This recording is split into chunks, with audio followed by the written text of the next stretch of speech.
Right now, in cinemas around the world, audiences are watching Odysseus fight his way home across a sea full of monsters. It is one of the oldest stories humanity has ever told. A 10-year war over a stolen queen. A giant wooden horse.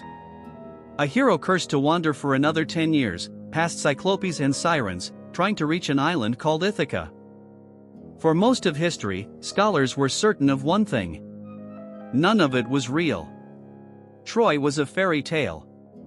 The whole thing was beautiful fiction, and anyone who thought otherwise was a fool. And then, in the 1870s, a man with a copy of Homer in his hand started digging into a hill in Turkey. What he found forced the world to ask a much harder question. Not, is the Odyssey true? The answer to that is clearly no. But underneath the monsters and the gods, was there a real war?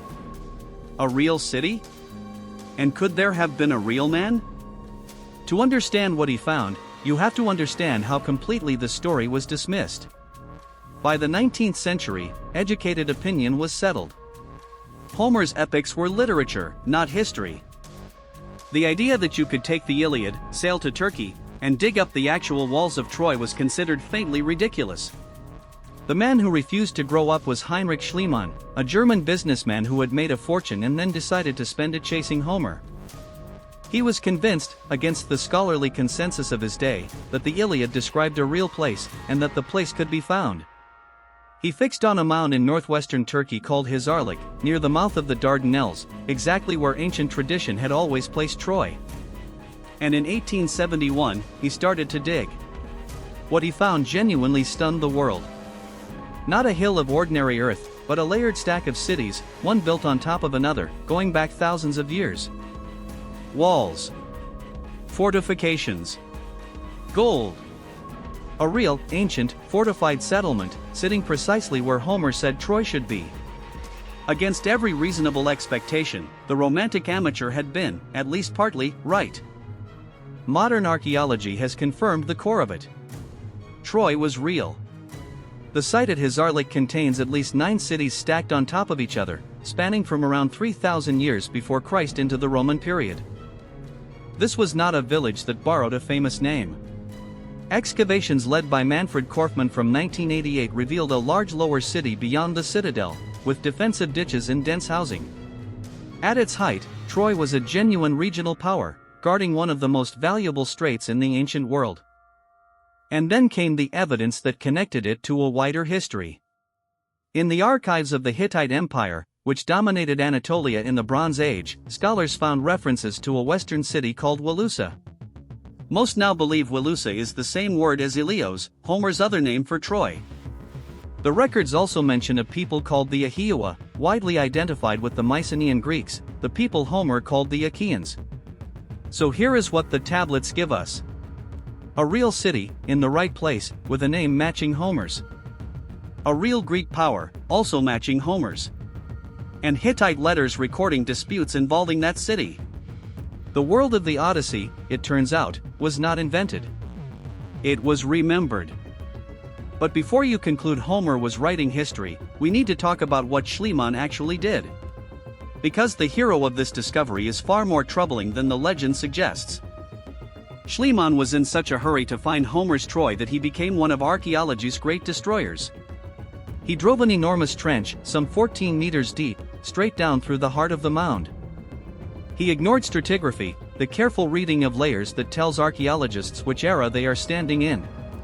He was digging for treasure, not knowledge, and in his rush he blasted through the very layer he was looking for. Here is the irony that defines his whole career. The Troy that Homer described, if it existed, belonged to the late Bronze Age, around 12 or 1300 years before Christ. But Schliemann's trench cut straight past it, down into a much older city, Troy too, more than 1,000 years too early. The gold he triumphantly pulled out, which he named the treasure of Priam, had nothing to do with any Trojan king. It was over 1,000 years too old. He excavated the wrong Troy, and damaged the real one in the process. He found the city and destroyed part of it in the same act. And it goes further, because Schliemann had a habit of naming his finds after the legend, whether or not the evidence supported it. At Mycenae, in Greece, he uncovered a magnificent golden funeral mask and announced that he had gazed upon the face of Agamemnon, the king who led the Greeks against Troy. It became one of the most famous objects in the world. The Mask of Agamemnon. Except it wasn't. The mask predates the traditional date of the Trojan War by some 300 years. Agamemnon, if he ever existed, never wore it. Schliemann had simply attached the most famous name he could think of to his most beautiful find. Some scholars have even questioned whether he tampered with the mask to make it more striking. This is the pattern. Schliemann found genuinely spectacular things, then wrapped them in Homeric names the evidence could not support. He blurred discovery and wishful thinking so thoroughly that archaeologists have spent a century trying to separate the two. The city was real. But the labels he slapped on it were, in many cases, pure storytelling. So that brings us to the hardest question of all. The city was real. The wider world was real. But was there actually a war? Here the honest answer becomes much murkier and much more interesting. There are real signs of violence. The city called Troy 7a, which sits at roughly the right time, shows evidence of fire, scattered weapons, and in places human remains left unburied, which can suggest a settlement that fell violently rather than being abandoned. But there is a deep problem. Distinguishing a city destroyed by war from a city destroyed by something else is extraordinarily difficult. An earlier phase of Troy shows signs of a massive earthquake, not a siege. A burnt layer can come from an attack, an accident, or a natural disaster. Fire alone does not prove an army. And there is a silence that should give us pause. Outside the Greek literary tradition, which was written down centuries after the supposed events, no ancient document describes a great 10-year Greek siege of Troy. The Hittite tablets mention friction over Wilusa. They do not mention 1,000 ships, or Achilles, or a wooden horse. To see what probably happened, you have to zoom out from Troy to the entire eastern Mediterranean, at the exact moment the legend is set. Around 1200 years before Christ, the Late Bronze Age world collapsed. Not gradually. Catastrophically. Within a couple of generations, civilization after civilization was burned or abandoned. The mighty Hittite Empire vanished. The Mycenaean palaces of Greece, the home of Homer's heroes, were destroyed and never rebuilt. Writing itself disappeared from much of Greece for centuries. Historians still argue about the cause. Drought, earthquakes, internal revolts, and waves of mysterious raiders the Egyptians called the Sea Peoples have all been blamed. Most likely it was a cascade, several disasters striking a fragile, interconnected world at once. And Troy fell right in the middle of it. Troy 7a was destroyed around this time, one city among dozens dying in the same dark century. This is the key that unlocks the whole mystery. The Trojan War, if it happened, was not a single, tidy, 10-year campaign fought by named heroes. It was one thread in an age of collapse, when the whole world seemed to be burning at once.